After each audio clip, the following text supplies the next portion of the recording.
आज की बात अब हर शाम सोमवार से शुक्रवार 8:30 बजे से। एसआईटी के मुताबिक दान पात्र से जो रुपया निकाला गया उसे काउंटिंग सेंटर तक ले जाने, गिनती करने और रखने का सिस्टम ठीक नहीं है। मंदिर में सोने के जो जेवर चढ़ाए जाते हैं उनका भी रखरखाव और गिनती ठीक नहीं है। रिपोर्ट में चढ़ावे की रकम को बैंक तक ले जाने के तरीके में खामी का जिक्र है। लॉकर की 2 अलग अलग चाबियां होनी चाहिए, वो नहीं है। रिपोर्ट पे जो पता चल रहा है, जो सोर्स बता रहे हैं, इस कमेटी को ये पता चला है कि जो पूरा सिस्टम था, जो चढ़ावे का सिस्टम है, उसको काउंट करने का जो सिस्टम है, जो लोग उसमें लगाए गए, उनकी ठीक से जांच पड़ताल नहीं की गई, उसके ऊपर ठीक से नजर नहीं रखी। एक बड़ी बात इस रिपोर्ट में सोर्स ये बता रहे हैं, ये भी कहा गया है कि बैंक के बहुत सारे लोगों को भी जिम्मेदार ठहराया गया है इस गड़बड़ी के लिए और उनके खिलाफ भी कार्रवाई करने की बात की गई है। अब ये क्योंकि शुरुआती रिपोर्ट है, अब जब डिटेल्ड रिपोर्ट आएगी तो ज़्यादा जानकारी मिलेगी। लेकिन ये है कि जो कमेटी है वो मुख्यमंत्री योगी आदित्यनाथ से गई, मिली और जो अब तक उसने पाया है वो रिपोर्ट मुख्यमंत्री को दे दी है। चढ़ावा चोरी केस में एसआईटी ने अब तक 150 लोगों से पूछताछ की है। इनमें से 25 ऐसे लोग हैं जिनका रोल संदिग्ध है। एसआईटी की सिफारिश पर इन लोगों के खिलाफ कार्रवाई हो सकती है। इसके संकेत एसआईटी के आदेश में भी मिल रहे हैं। एसआईटी ने श्री राम जन्मभूमि तीर्थ क्षेत्र ट्रस्ट के पदाधिकारियों पर जिले से बाहर जाने पर रोक लगा दी है। जिन कर्मचारियों का नाम चढ़ावा चोरी में आया है उन पर भी अयोध्या से बाहर जाने पर रोक लगाई गई है। सूत्रों के माने तो राम मंदिर चढ़ावा चोरी में एसआईटी के रेडार पर रमाशंकर यादव उर्फ टिन्नू सबसे ऊपर है, क्योंकि टिन्नू यादव के पास राम मंदिर के चढ़ावे की पूरी जिम्मेदारी थी। इस बीच मंदिर से जुड़े एक और शख्स का नाम सामने आया है। ये नाम है फूलकांत मिश्रा। फूलकांत के पास राम मंदिर के आभूषणों की देखभाल और रखरखाव की जिम्मेदारी थी। फूलकांत मिश्रा कुछ साल पहले तक अयोध्या में एक छोटी सी दुकान में रत्न और नग बेचा करता था और लोगों का भविष्य बताता था, लेकिन आज उसके पास 4 बड़ी गाड़ियां हैं। अयोध्या के पौष इलाके में अपना बंगला है। फूलकांत मिश्र, मकान नंबर 23/4/31A। ये वो भूमि है जो राम मंदिर से लगती हुई है और इस मंदिर का अधिकांश हिस्सा मंदिर ने अधिग्रहित कर लिया, लेकिन इस मकान को अधिग्रहित नहीं किया है। वो हर बड़े आयोजन में आगे दिखाई देते थे और हमारे सूत्र बता रहे हैं कि फूलकांत मिश्रा की तरफ से अलग अलग इलाकों में करोड़ों की प्रॉपर्टियां खरीदी गई हैं। अब इन आरोपों पर जांच होनी है। जिस तरीके से टिन्नू यादव का नाम आया, उसका दूसरा पहलू अगर कहा जाए तो फूलकांत मिश्रा है, जो एसआईटी के सामने पेश भी हुए। और अगर आप देखेंगे अंदर तो हाल फिलहाल में अक्टूबर 2024 में एक इनोवा क्रिस्टा नई गाड़ी खरीदी गई। 4 गाड़ियां हैं। फूलकांत मिश्रा भी टिन्नू यादव की तरह ट्रस्ट के महासचिव चंपत राय का करीबी बताया जाता है। जहां पर बिना ट्रस्ट की परमिशन के कोई नहीं जा सकता, वहां पर फूलकांत की पहुंच थी।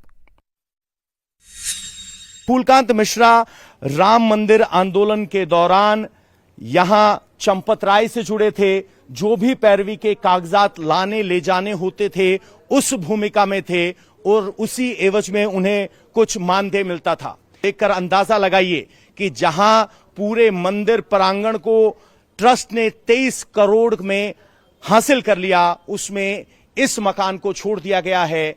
4 गाड़ियां हैं जो मंदिर ट्रस्ट में चलती हैं और आय का स्रोत एक रत्न की दुकान और सेवक के तौर पर मिलने वाले 27,000। बताया जा रहा है कि फूलकांत मिश्रा के भाई साकेत मिश्रा रेलवे स्टेशन के पास साकेत रत्न के नाम से दुकान चलाते हैं। परिवार का दावा है कि दुकान से हर साल करोड़ों का टर्नओवर करते हैं। फूलकांत के भाई साकेत ने दावा किया कि फूलकांत राम मंदिर के अंदर नहीं जाता है, जबकि फूलकांत की मंदिर के अंदर की फोटो मौजूद है। फूलकांत के भाई ने कहा कि उनकी गाड़ियों का राम मंदिर से कोई संबंध नहीं है, लेकिन फूलकांत के भतीजे का दावा है कि उनकी गाड़ियां राम मंदिर से चलती हैं। फूलकांत के परिवार का दावा है कि राम मंदिर मैनेजमेंट में फूलकांत का कोई दखल नहीं है, जबकि जो खुलासा हुआ है उसके मुताबिक फूलकांत दान दक्षिणा मैनेजमेंट में शामिल है। राम जन्मभूमि ट्रस्ट का मुकदमा जो चलता है उसका केवल पैरवी करने जाता है कचहरी, हाई कोर्ट या सिविल कोर्ट। बाकी मंदिर के अंदर उसकी कोई जिम्मेदारी नहीं है, वो जाता भी नहीं है मंदिर के अंदर। मैं दावे के साथ कह सकता हूं कि सालों हो गया वो मंदिर के अंदर जाता ही नहीं है। मंदिर शुरुआत हुआ था तो केवल 1 महीने के लिए उसकी जो है चंपत जी ने वहां ड्यूटी लगाई थी, ठीक है, राम मंदिर में। लेकिन 1 महीने के बाद फिर जो है वो मुकदमे का काम देखने लगा। 1 महीना कब था वो? 1 महीना लगभग वही आप ये मान लीजिए जो हुआ था प्राण प्रतिष्ठा, उसी टाइम में चंपत जी अगर बुलाएंगे तो निश्चित जाएगा। लेकिन राम जन्मभूमि मंदिर के अंदर का कोई दायित्व तो नहीं है। दायित्व नहीं, नहीं, और पूछताछ भी नहीं हुई। पूछताछ भी नहीं हुई है। लेकिन अगर पूछताछ होगी तो पूछताछ का जवाब देंगे। फूलकांत मिश्रा और टिन्नू यादव के अलावा एसआईटी के रेडार पर मंदिर का एक और कर्मचारी सोमेश आनंद भी है। सोमेश आनंद इस वक्त राम मंदिर में यात्री सेवा केंद्र में तैनात है। सोमेश आनंद पर आरोप है कि चंदे के पैसे लेकर वो फरार है। हालांकि इंडिया टीवी से बात करते हुए सोमेश आनंद ने दावा किया